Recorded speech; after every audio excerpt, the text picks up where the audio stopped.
Hey, my name is Sayo Watanabe, 22, a first-generation college grad, grew up in the suburbs of Jersey in a Japanese household and community.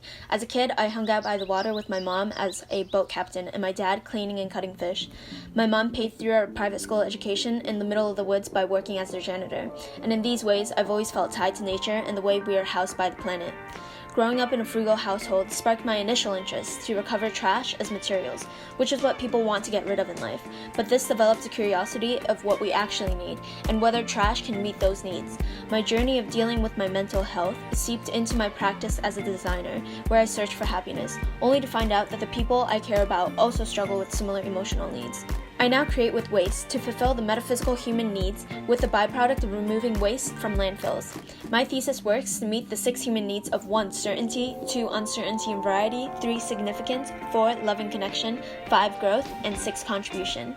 The system won't use a good cause to create more waste as a byproduct, but will instead work to fulfill the 6 human needs with the byproduct of removing waste from landfills. COVID definitely disrupted all forms of stability that I finally built for myself.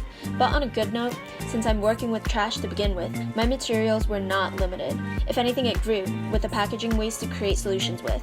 I hope to not only spark inspiration and others to live resourcefully, but plan to continue to do the unthinkable and flip trash into valuable goods by openly circulating knowledge to stimulate craft and innovation.